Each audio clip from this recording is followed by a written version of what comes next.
Well, hey there, everybody, and welcome back to Jaraci Cup number 1. This is going to be the second game of Mazrym versus Philothanic. This one, Mazrym's map choice, and again, very good map choice here, because if your opponent is playing as random, it's very good for him to rush, and the Shallows is kind of the anti-rush map, so I feel like, I feel like the map choices for this series have probably been the best out of any of them so far. Not sure, of course, how much of that was cerebral, but, I mean, I don't know. It's a good choice. Oh, what in the... This might not be. But first off, Philothanic here this time going to be playing as Coalition. That's really the only difference. So it'll be a similar game, or at least it could be. Similar matchup. But look at this. We got 2 RUs first. So that tells me it's going to be a tech rush, but like a really techie tech rush. Because normally you would only do this with like 1 salvager on the RUs there. And yet at the same time, we don't have a base runner retirement, which is also pretty interesting. So I'm curious to see what's going to come out here. Probe gets launched now, and then the base runner does get retired. Okay, so that seems to be the idea. He just wants to keep that probe up. And actually, that does make a lot of sense, doesn't it? Because you want to know what your opponent is, what faction he is, and whatever, where his units are. But it is going to be AAVs. That's kind of what I expected. But you can see this, the leftover RUs right there. That's probably why I wouldn't have done that. I think that you only need 1 salvager on the RUs to get the AV rush going particularly well. Whoa! Whoa! Did you see that? Well, I didn't, but... So how could you? Actually, though, you know what? It's going to be AV fabrication for Philothanic too. It's a little bit slower, but... Yeah, that's kind of going to ruin the rush, I think. But that's okay. I mean, Mazrym's not exactly banking on it. It is a little bit more of an investment if you do like the tech rush style, putting them onto the RUs first, but it's not like he's going to be behind here because he can't win the game outright with the AAVs. And actually, he's going to go support... What? Okay, that's interesting. Because, I mean, the only advantage this gives him now is if he... Oh, you know what I'd love to see someone try sometime? Is like do this, but then don't cancel it. Do this, and then have the support cruiser come out in the front with the AAVs. Oh, that'd be interesting. But it probably wouldn't work, so...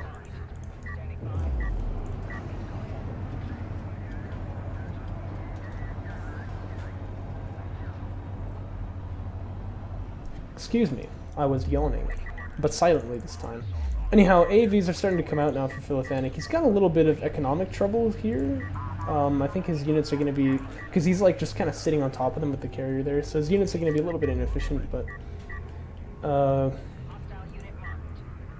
I don't know, this can still work, but I feel like it should be hitting a little bit earlier. Like, making the support cruiser 1/4 of the way and then canceling it was kind of an odd choice. One thing I definitely noticed playing the patch is that you can't really make, double AAVs. So, like, getting the carrier production upgrade is kind of not very useful here because you can't really get 2 AAVs being made at the same time anymore because their cost has been increased. So that's kind of interesting.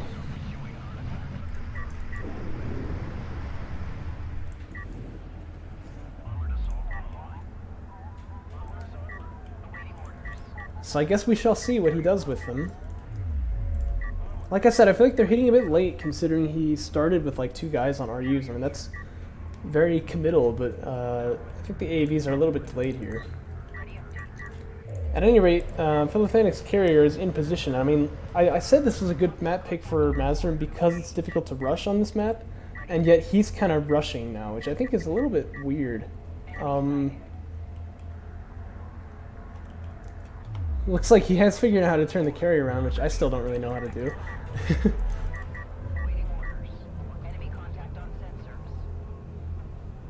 But yeah, I don't have a feeling that this is going to really get him much.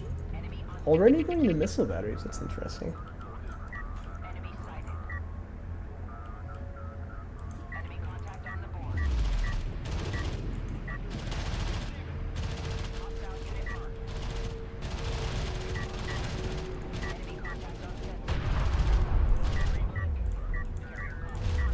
I like the spread on Mazrym's units, I just don't think there's enough of them here to really, get the damage that he's wanting to get off of this.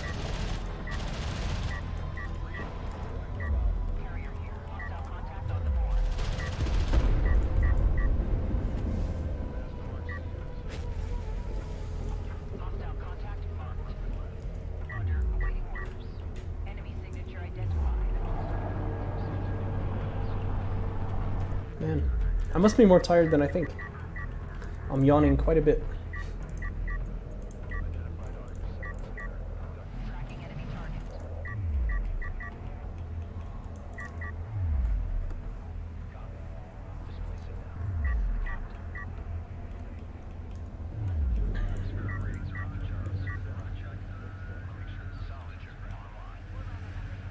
It looks like Mazrym's getting missile battery fabrication too. I think that's the reason why it's so meta to go for fighter and gunship in CVC, because if you don't get the missile batteries, then you could just get wrecked by suddenly a bunch of strike fighters popping out and killing you. So it's like, yeah, like they've both gone for missile battery fabrication because they don't want to go for fighter and gunship. Maybe it's better to just go for fighter and gunship. I think that's perhaps what's going on there. But yeah, I mean, as I expected, Mazrym is going to get pushed off. That attack doesn't work well. I mean, off the back of it, I feel like he's actually come out to be on top in terms of eco, which I really don't understand. Probably just ought to make a support cruiser at this point and just get on to third base. He's mining at the third base, just not with a support cruiser, right? And his opponent is kind of inefficiently mining his second, honestly, but... This is interesting. Oh, and he's gonna go for battlecruiser fabrication. What the heck? That's awesome. We don't really see this happen very often. But that could actually be pretty effective here. Philothanic, meanwhile, had gone for railguns. He does have missile battery out already, but obviously that's not gonna end up being particularly impactful. Especially against battlecruisers, right? But Saban battlecruisers, if you didn't know, they're basically like railguns on a battlecruiser chassis, which sounds really good, but they tend to be a bit underwhelming. But I don't know, I guess we'll see how they work in the mod. I know that they're a bit easier to get to, they're more accessible because they don't cost as much. And I think that they, well, I mean, they turn around faster, obviously. That was one thing that all battlecruisers got as a change. But, I don't know. I don't think they, like, performance-wise are really any different than they used to be, so... There's probably something Mazrym wants to smoke away from, because he's probably just going to get smoked otherwise. Get it? And then Heavy Vehicles Armor 2 coming out from now. Oh yeah, so you definitely want to smoke off of this and then just get out of there. But Battlecruiser Fabrication's finishing in about 10 seconds. Or, I can count. I can read anyway. I don't even need to count, I just have to be able to read, and I can't do that. Now it's 10 seconds.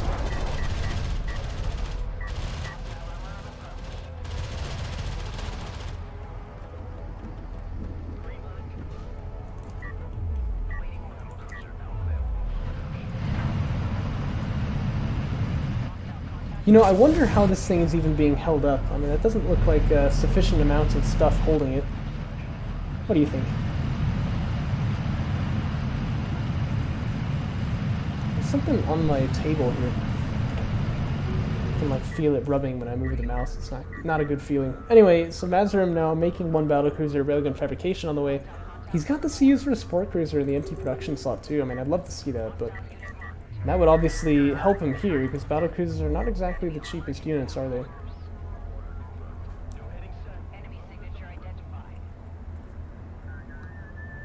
But I think maybe he's saving up for another battlecruiser. I almost think that like a support cruiser would have been finished by now, though. That definitely would have been the right move. Base runners here with their targeting jammer, that is actually now a free ability, and I'm thinking if he stayed up close to this hill here, once the railguns got in range, he could just pop targeting jammers on them, and then the AAVs could actually clean them up. Like, that actually maybe could work. I think this ability being free hasn't really been explored as much as it should be. Anyway, there's only, what, like 2 railguns here, and a battlecruiser's about to pop, which definitely will counter 2 railguns, as well as a sub-on rail of his own. So I think Mazrym's going to be just fine here. He's not really going to get pushed. And he will give a very big surprise to his opponent, who will be like, what? That's not really what he was expecting, so that's good.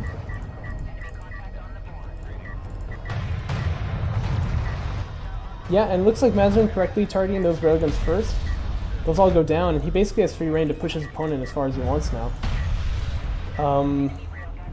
So the railgun's getting on the high ground, and he doesn't need that, he can just push out. Those AVs are never going to do anything to this battlecruiser. It's got 25 armor, right? So 1 damage per shot land, you thought you got away from that in the patch, but not against battlecruisers.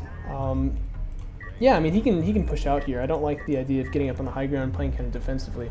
What I really don't like is still not having another support cruiser here. I mean, I feel like it just seems so easy, but I don't know.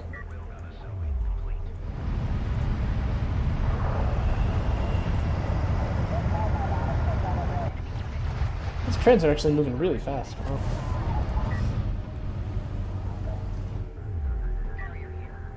Double sport cruiser. Hey, that's good. That is good indeed.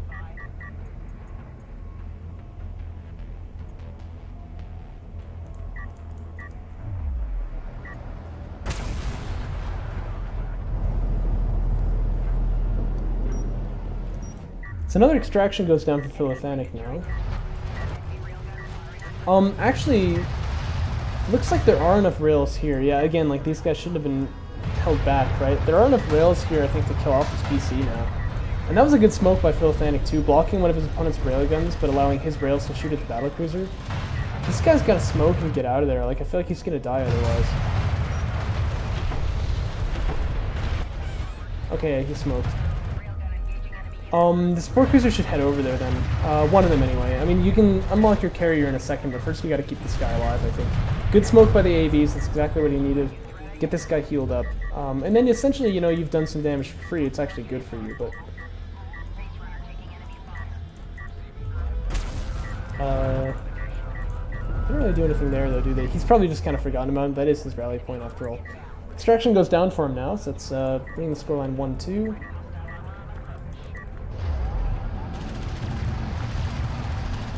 This poor guy gonna get wrecked. But that's alright, that's just how these things go.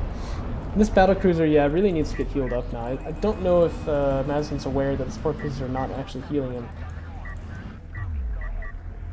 But another battlecruiser coming out, and I think that's a fine move. He just needs more of those and more railguns, I think, and he's actually going to be fine here. Like, his opponent won't be able to take railgun fights if they just match numbers. And the battlecruiser technically can count as railguns in that sense, right? And actually, in terms of upgrades too, I think Mazrym's ahead. Although it's interesting to note that the battlecruiser doesn't benefit from mag accelerator. That'd be something that I would make. Actually, I'd have their carrier benefit from mag accelerator too if I were them. Them, who are they? Anyway, you get what I mean. This takes longer than I expected to heal up this battlecruiser, but still, I think it's a good move.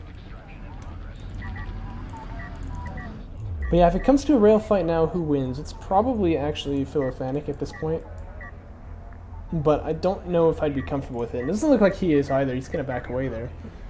I don't know about these LAVs from Mazrym. I feel like he really just wants more railguns at this point.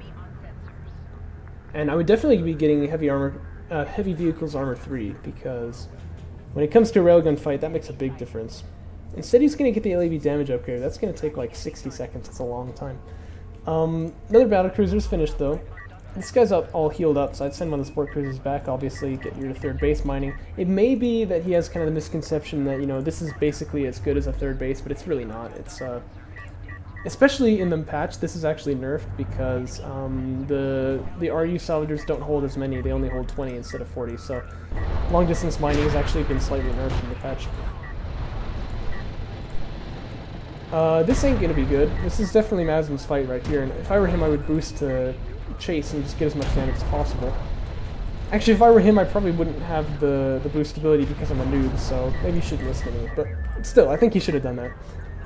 Damage 2 gonna finish about 10 seconds, so he'll wish that fight had been taken just a little bit later, but still, it's fine. He did very well there. Now, I know it's called a spearhead, but don't actually use it to lead charges like this. I feel like the battlecruisers are going to get kind of wrecked here now. Especially because for some reason he always thinks he needs to turn around. I do like the smoke from the AAV there, that's very good.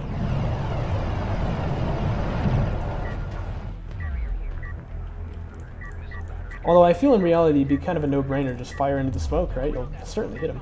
This support cruiser here really needs to be right there, but I think that's again just the rally point. Uh-oh, that guy's kind of out of position. This is one thing I wanted to note about the Savant battlecruiser though, is that he doesn't actually have the range of a railgun, and this has always kind of annoyed me. I think it's the reason why I don't tend to think that these are particularly good units in 1v1. In 3v3, like, apparently you can mass them up and they're really deadly, actually, but I don't know, I've never really done that myself. But in 1v1, I mean, they essentially should be like railguns that are better because they have more armor, but they don't have the same range, they don't have the same damage output, actually, and so they tend to actually be kind of worse at it. Instead, their thing is really that they can't be killed by AAVs, which, to be fair, that actually matters in the patch, because obviously in vanilla, railguns were never going to get killed by AAVs anyway. They can in the patch now, but... Oh, this is not good. The thing is, if you move in so that they do have range on you, well, they're just going to kill you. Oh, and with the targeting jammer too, that's pretty sick. Yeah, this is really bad. I don't know if there's any anti-air here, though. Oh, there actually is a missile battery, so that's good. Yeah, but the railguns just melt before our eyes. Gunship is out here, but I mean, that's not going to do too much here, is it?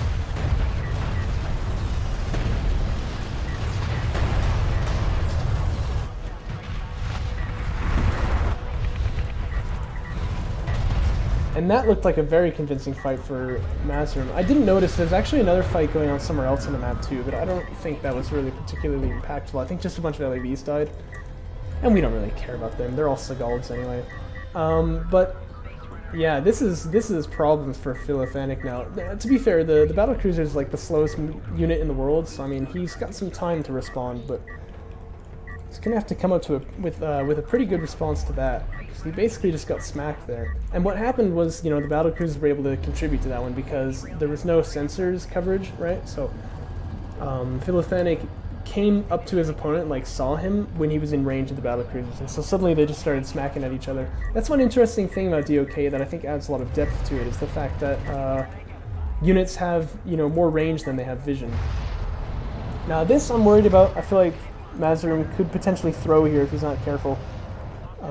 His carrier getting a little bit too close for comfort, I think, to these railguns, but once these two pop out and there's 5 BCs on the field, I think that's just going to be game. I don't really know what's going to be done about that. Don't know where this guy's going. He's probably headed over there. But anyway, there's enough anti-air coverage here now. There's 3 missile batteries, that's going to be plenty enough. 3 battlecruisers, 2 more coming out. I think that the defenses are just going to crack, and I think Philothanic is just going to get killed here. So, I mean, if I were Mazrym, I would just push out then, but... And he's doing the right response, yeah, all these railguns, but he still has to worry about these LAVs. So I think they've actually done their role quite nicely. It's okay for them to be dead now because the army is here. There's no more time. They've definitely bought enough time already.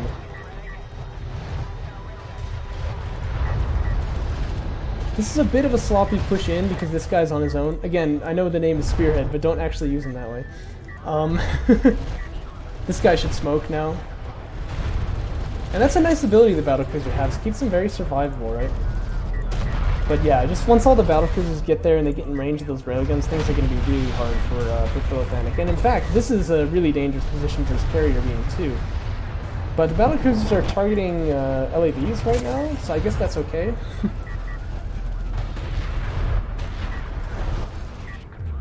Double extraction goes down. That actually brings the scoreline to 4-2. I didn't even notice that. So Mazrym's carrier is going to be pretty powered up, and he only needs to get 1 more extraction out anyway.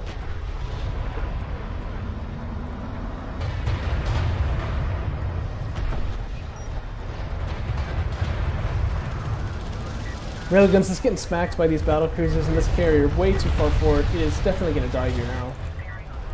I don't know how this could be saved. I think it's just far too far gone, I guess. Does that sound weird? Maybe it does. Yeah, Philothanic seems to know it too. He's going to GG. And that is the game. Okay, so they go 1-1, don't they? Nicely played, nicely played. It's nice to see the Saban battlecruiser make an appearance here. Well, that means we have something interesting to discuss now. And that is that Group A is finished. I've cast all the replays. Is that actually true? Yes, I think it is. I really hope I don't have any left, because I'm about to spoil them if I do. But anyway, Group A is finished, but we have a 3-way tie, and it's for the, you know, it's for like the person who advances up to the upper bracket, so it's pretty important. We can't just, you know, say, oh, well, it doesn't matter. It's between, you know, Philothanic, Mazrym, and Frosty Thief, and so they're actually all going to play tiebreaker matches. We have 3 more to do from Group A. I just thought that was kind of funny. But yeah, none of them beat each other either, like in their series. None of them went 2-0. And so as a result, you know, we can't just say that like one of them was on top. So yeah, we have 3 more tiebreaker matches to do then for Group Stage A, and then we should be finished. I think that's just pretty funny. Anyway, I hope you guys enjoyed the match. Catch you next time.